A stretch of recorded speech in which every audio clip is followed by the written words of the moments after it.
Munsi buli omwali n'ekirooto kuba kuwaguza kulafuubana n'okulemerako okutuuka ku buwanguzi. Ddala wamma ggwe luba lunaku mulindwa okyasobeddwa eka ne mu kibira nga weebuuza omuntu omutuufu anaakutuusa ku makula g'ebirooto byo oba okooye kuferebwa. Kankwanjulire aba Brand Pro Property Services Limited abeegulidde erinnya mu kutuukiriza ebirooto by'abantu ebyekuusa ku ttaka. Bagula wamu n'okutunda ettaka n'amayumba ku buli luguudo lwa Uganda wamu n'okwetooloola ensi yonna mu mawanga agatali gamu nga USA, India wamu ne Bungereza. Tulina estates eziwedde okuzimbibwa. Gano makula bukula weegulire ennyumba ey'ekirooto kyo olwaleero ku bbeeyi esoboka. Naawe anoonyeeza okupangisa tuzirina ng'ate tusobola n'okukulaakulanya ettaka, amayumba oba estates zo ne zeegombesa buli muntu. Oyagala saveya oba olina ekizibu kyonna nga kyekuusa ku ttaka, bitukwase g'osirike. Tusangibwa ku MT House ku maliro ogusooka Room 5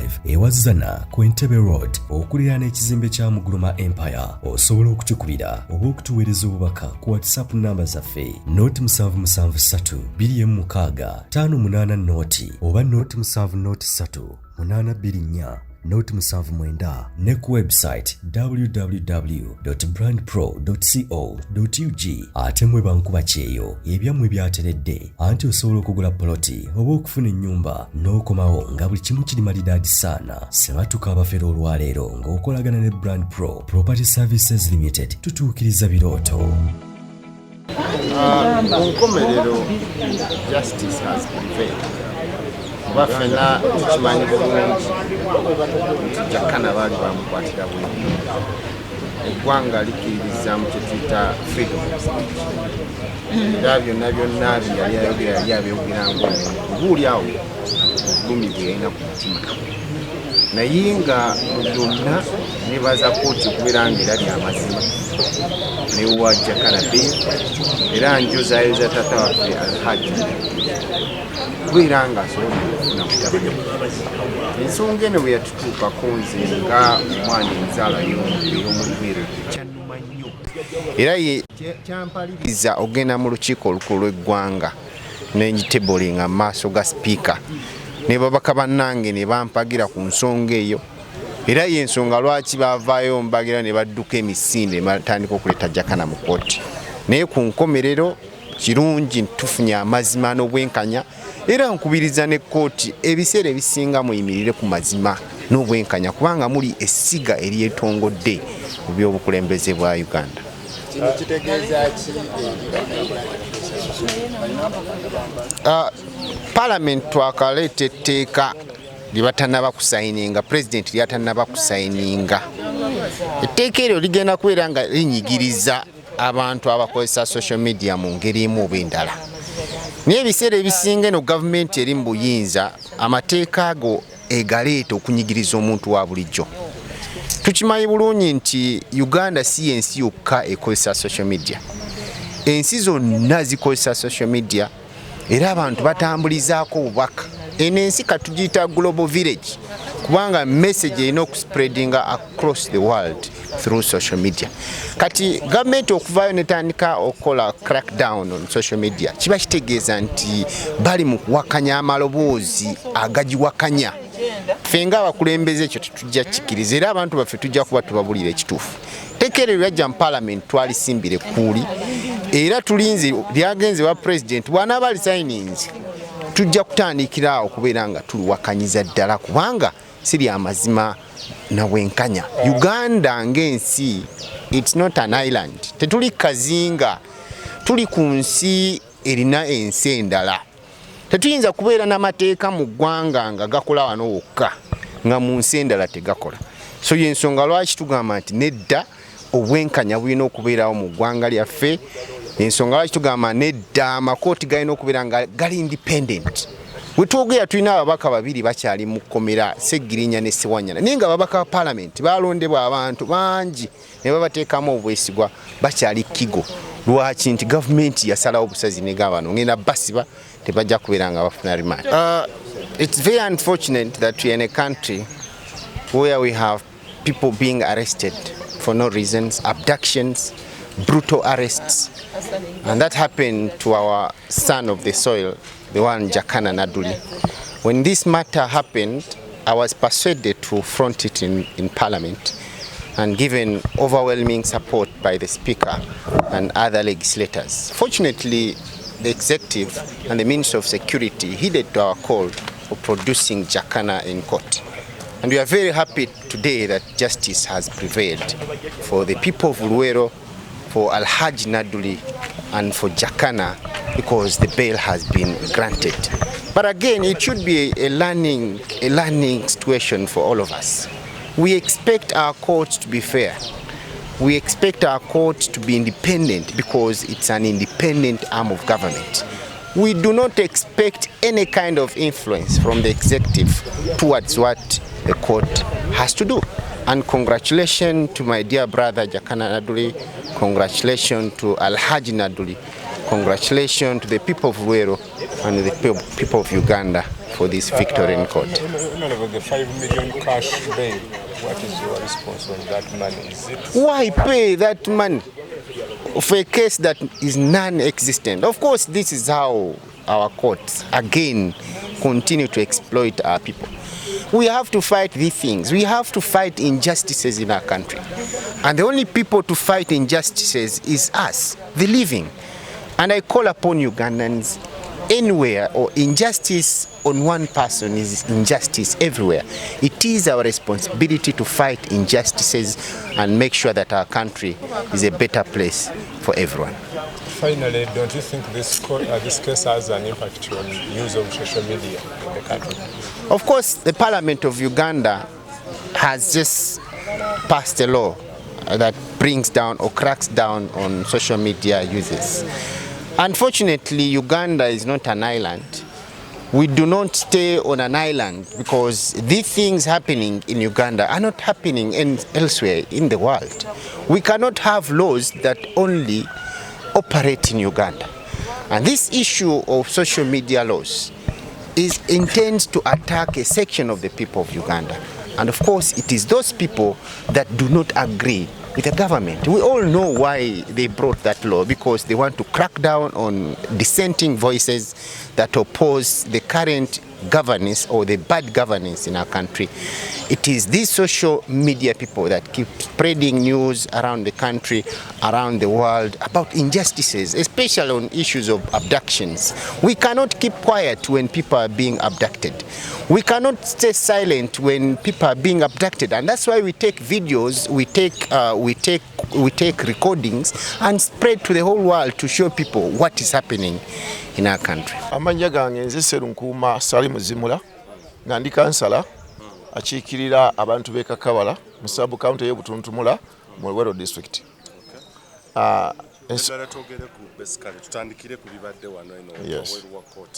Ebibadde bweru wa court byendabye nga waliwo ekigurupu ky'abantu ekyambadde t-shirt eziriko ekigambo nti abavandimwe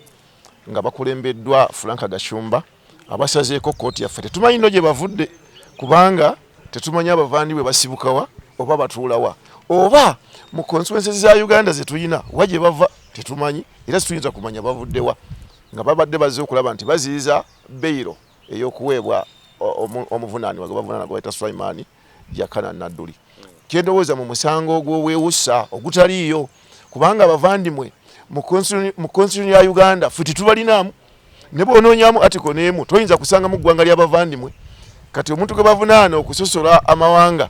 abavandimwe abataliiwo ate yabasosola ddi era yabasiŋŋaanawa okubasosola nga ne mu Uganda tetubamanyi. Ffe twagala batubuulire abavandimwe mu Uganda basangibwawa mu bitundu bya Uganda bye tulina byonna amadistrict gonna agaliwo bo batugambye nti abavandimwe basangibwa mu district yawa mu district ey'egindi. Kati abantu abataliiwo bwe bavunaana nti batusosola ndabanga bo babeera abamenyi b'amateeka beetaaga okukwata.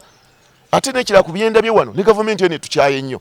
kubanga olwaleero abasajja ba Frank Gashumba abali mu motoka ennungi nga bakuumwa ne poliisi bakuumwa abasirikale ba Uganda betusasula ng'abantu bennyini abaleeta emirembe egyo gye bali mu kweyagaliramu n'emmotoka ennungi ze bavuga n'ebitafutafu bye balya ate be baseeka okubonyaabonya. Oyo Jakana ali mu kkomera omulwadde amagulu gamuluma emmotoka yamutomera tomulabako na wayinza kuddukira mu ggwanga lino olwaleero abadde yeetaaga okuvunaanibwa omuleete nga bamuvunaana bavandimwe abataliiwo bavunaana abaliwo yabafu okwogera ku ggwanga ly'omuntu buzibu ki bwompita omuganda oba bwompita omunyolo oba ozizza musango ki kubanga amawanga agali mu Uganda gali organized era googerwako era bwe tuba tweyogerako nti ffe ng'Abaganda n'Abanyarwanda baddemu okweyogerako nti ffe ng'Abanyarwanda ate tekijja kuvaawo abantu abatazaalibwa wano nga baazaalibwa mu mawanga amalira nga gye basibuka bajja kusigala nga beeyo tebajja kufuuka kye batali Omunyarwanda tajja kufuuka Muganda n'olunaku n'olumu ne bw'anaafuna erinnya ly'Abaganda ajja kusigala nga Munyarwanda Omulundi ajja kusigala nga Mulundi ne bw'anaafuna erinnya ne bamutuuma nti Kiseru Nkuuma gwe Kafeero era ajja kusigala nga Mulundi kuba tugobera origini omuntu ono yavaawo era yazaalibwa luddawo n'olwensonga ensonga ngamba nti okusosula mu mawanga n'eggwanga eryo erigamba nti balisosula teririiwo era neewunyiza bambadde ebitisaati bazze wano basazeeko ekkooti ne neebuuza bano bavuddewa ekigendererwa kubadde kutiisatiisa ndowooza batiisetiise oba omulamuzi oba batiisetiise public y'e Luweero nti ffe tuli b'amaanyi era weetuli ne beyiro esabibwa teteekeddwa kukola ki kuweebwayo kukuba kututiisatiisa kubanga ne wana aba bafaanana oba be tuyinza okwoza nti bafaanana ekkala yaabwe oba gye baava weebali naye nga bo tebabaddeewo abavandime mu Uganda bali luddawa lwaki bana Luweero tetubalina Luweero ennamba teri mu bavandimwe se tubalabyeko n'akamu n'akeddagala so n'olw'ensonga eyo guno omusango gwabwe ewussa gwa butaliimu gavumenti ereme kukweka abantu mu bintu oba ebakwese kubanga omuntu akuuma okujja okuvunaana ekisango bwe kityo kitegeeza waliwo kye beekwese nakyo so tulowooza nti ebyo biteekeddwa okukomezebwa gino emirembe twagirwanirira twayiwa omusaayi bannadduli baawaayo obulamu bwabwe bagenda mu nsiko ne bakola buli kisoboka kyonna ne basobola nti gavumenti zitufuga obizivaako tosobola kudda ku mwana wa Nadduli n'omuvunaana omusango ogufaanaganako bwe guti obeera mulyazaamaanyi awedde emirimu bwe tulaba ebigwawo ebyo kati fe abatulowooza eki bw'okwata omwana wa Nadduli n'omuvunaana ekisango ekitaliiwo ekyo kati nze ŋŋambe ki tukuze tuli bamulekwa bakitaffe baafa tukuze tuli baava abamu tetwasoma na kutuuka ku level ze twandibadde tutuukako kubanga ebintu by'abakitaffe baabirya kati ng'ojja otuzannyirako nti oyise ti abavandimwe oboogeddeko kino abatali nawo oba bavudde nawo okujja mu Uganda tetumanyina gye bavudde so eyo ensonga tugivumirira era tulowooza tetujja kukkiriza bikolwa nga bino kugenda maaso okujja nga baagala ffenna twekyawe tufuuke gavumenti abalowooza nti erina bannyiniyo abatali ffe watu bali twelowoozaako nti ffe bannyini gavumenti eno naye ebyo ebitandise tugwako biraga nti gavumenti si yaffe eriko bannannyiniyo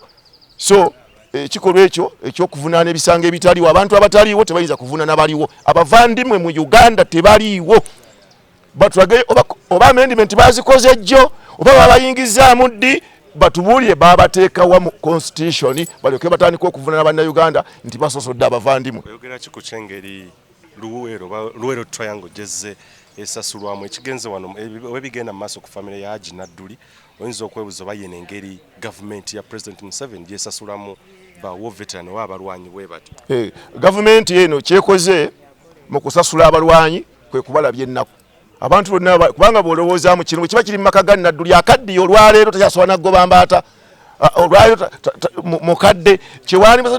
nafuna essanyu nti gavumenti twagyeta mu buyinza eno twesiimye tulina n'ebirungi osibye mwana we mu kkomera kati obwobanga osibye mwana wa Nadduli oba osasudde ki kubanga Nadduli Luweero musajja mu Uganda yonna ayogerwako nti Nadduli omu ku basajja bwobanga ekyo kyokoze oba otusasudde ki wano tetunaba kulabawo kitusasuddwa nga Luweero kyoyinza kulusongako ngalo nti kiikino nekyo twalibadde tweyagaliramu ng'ogamba nti gavumenti tugyeyagaliddemu tulina eddoboozi tusobola okwogera kye twagadde kati oyo bw'ayogedde bamukutte mwana wa mulwanyi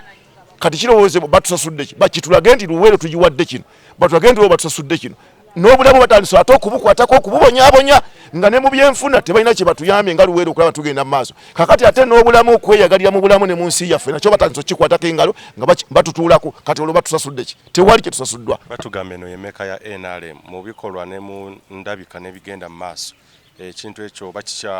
kikyaliwo ekyo kigambo bugambo meka ya Uganda okuba nti eri Luweero ekyo kigambo bugambo kyeboogera nga bw'onoowaana mukazi wo ng'ayina embaliga n'ebitege noga nti gw'osinga obulungi kati ekyo kyeboogera naye so Luweero ekyo kyebajoogerako si kyeri oli mukulembeze weno ndi mukulembeze omuntu akulaba ku Uganda y'enki ekifaananyi ekiriwo ekiri mu Greater Luweero Luweero efaanana etya kati eri gye baalwanyamu gye batugamba eno gye baasinziira olwaleero oluvannyuma lw'emyaka 37 nga tugenda n'okujaguza ameefuga Luweero weegwanidde okubeera Luweero eri mufo ebisembayo okuba ebyawansi era Luweero si werina okuba kubanga olwayo twandibadde tulowooza nga tujaguza ameefuga ga Uganda ag'omwaka ogw'enkaaga nga tujaguza okwenula kwa Uganda okw'emyaka 39 oba 38 twandibadde tulowooza nti Luweero erina kyolaga era nga Luwero eri ku mwanjo nnyo mu biragibwa nti okumanya nga tulina we tutuuse n'ensi gye twalwanyamu ey'e Luwero wano we tugituusizza naye tebalina kye bayinza kutulaga era n'ekifo mwe tuli mu kifo ky'abo ababonaabona abakazi bano abanaku ab'omu Luwero tulina akatale koyinza gamba nti kakano bajja kukolerayo emirimu gyabwe tetulina nguudo zitegeerekeka tetulina kiki ne bufakitole obuliyo bantu bavudde bunaayira ne babuleeta ne babuteekayo kyokka ate batubonyaabonya okufa wano tulina ekitundu gye nkiikirira efactory zitubonyaabonya okufa ettaka ly'abantu bayitwala lwampaka amakubo bagazibye amakubo bagonoonye abakozi be baleeta okukolamu bakuba abantu b'ebitundu byaffe okufa obufi ne babatta abamu babasena okubatta babasitidde ddala naye era tewali kikolebwawo weebuuza nga abantu abo bakoze ebikola nga bebaga n'obufakitole obwo obuliyo butubonyaabonya ate bwe bwabagwira n'obumu bwajja kwonoona butonde bwansi balimye mu ntobazi mwe balimye omuceere entobazi bazoonoonye ezaakuŋŋanya nga amazzi ge tunywa Luwero tuli mu kaseera kazibu nnyo wabula gavumenti wandigisabye nti bwebanga ebirala byonna yabigaana okubituwa ebirala byonna egaanye okubitukolera etulekere eddembe ereme kutukwata kututeeka mu makomera nga tulina ensonga ze twogeddeko nga zitunyigiriza kubanga eno ensonga buli muntu bw'avaayo n'ayogera nga bw'awulira naye nga kyawulira akijjayo ne kimuluma tegeera nti ono kimuluma mu kifo ky'okukwata abantu kikolweko obukolwa nti buzibu ki obutuuse ku nsonga eno babeere nga bagisolovinga naye Luwero otherwise tulowooza nti banaaba tebalina kye bakozeewo obukyayi bukyeyongera okugenda mu maaso abantu okukyawa gavumenti eno ab'e Luwero kubanga tebasasuddwa nga bwe kyandibadde amaloboozi gofunamu ba veterani oba abalwanyi abasinziira e Luwero bw'oba oyogerezeganyako nabo gagamba ki amaloboozi genfuna mu ba veterani buli mwaka babanja waliwo n'abatasasulanko yadde 1,000 ate ne ba veterani bendaba mu Luwero eyeeyagaza gwoyinza okuva n'ogamba nti ono ali mulamu obweyagaza taliiyo wabula okulonda bwe kuba kunaatera okutuuka ne babaleetayo obusentesente ne babakuŋŋaanya ne babawaayo obutuntundu bw'ensimbi ne babasuubiza ate mulindeeko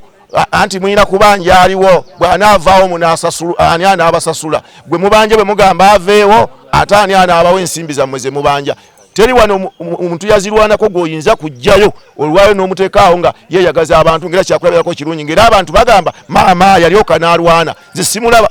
wabula bonna bawejjere bakujjuka bukujjusi beekwese luddawo abantu baffe bakitaffe baganda baffe mikwano gyaffe baveeyo batulage nti gundi twamuteeka mu mbeera bweti gundi twamuteeka mu mbeera bweti basajja baavu balieyo ku byalo bakaddiye tebalina ne kyebalya tasobola na kunywa sukaali kati sukaali wa 15 tebamusobola na kumunywaako naye bagamba nti bazirwanako okiwulire naye buli mwaka babanja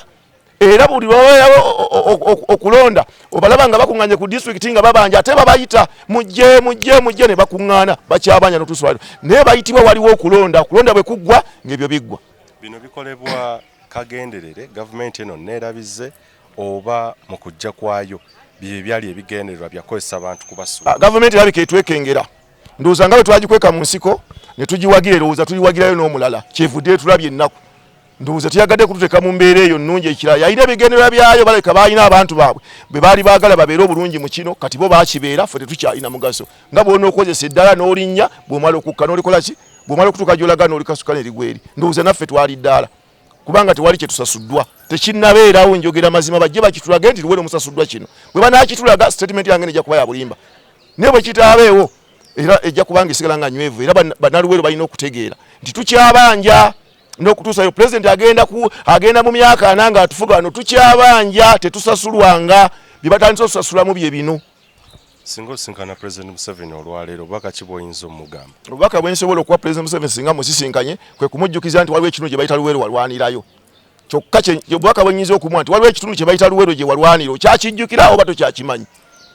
obubaka bwe obusema eri abadde bakula obubaka bwesemba eri ababadde azifu Luwero takijjukira ayinza okuba takijjukira tusobola okumujjukiza mu ddaala yakeberemu Luwero ayinza okuba yagyerabira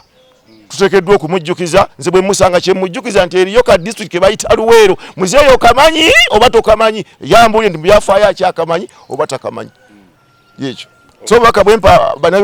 bannayuganda abandaba okwongera okubeera abakkakkamu ate n'obutatya bwabaawo ensonga etunyiga tuve tugyogere ffena tuli bawagizi ba gavumenti eno ze nange ndiwo NRM era ndi ku kaadi y'NRM kwe nayita okukiika naye bino ebiriwo binnuma bwe mbitunuulira siyinza kubigumiikiriza kutambula nga bwe bitambula nga nange bwe ndindaba nga sibyogeddeko kubanga gavumenti siyendiisa nze neekolera jange okuyimirirawo ndiwo NRM awedde emirimu naye bino ebiriwo binyigiza kubanga n'omwana wa Nadduli musinga Nadduli okubeera owenaalemu kati bw'okwata ku mwana wa Nadduli ffe tuddeyo tusirike twebaka otulo nti tuli b'enaalemu ate oba okutte ku enaalemu atusinga kati bw'okwata ku mwana wa kalidinaali omukatuli kyayinza okusirika naye kyali mumativu okyayina nsonga ki gye wamunayuganda okuwagira enaalemu omuwa nsonga kyezesa okujjako nga gavumenti eno ezenga ekyusaamu olw'ensonga naffe abajoogera bye tujoogera kati bitandise okutubula bw'oba badde okyabejjerezako kyobejjerezako nga kati ate bakutte omwana olaba mukwata mwana wa Nadduli ne musiba kati mukyatugamba ki kati ffe tuwogere ki gavumenti yennyini bwebanga tekoze bye tulina kwogerera tulina kwogerera ebyo byennyini bye tulaba bwe tuba tetubiraba twogere ki nze lwaki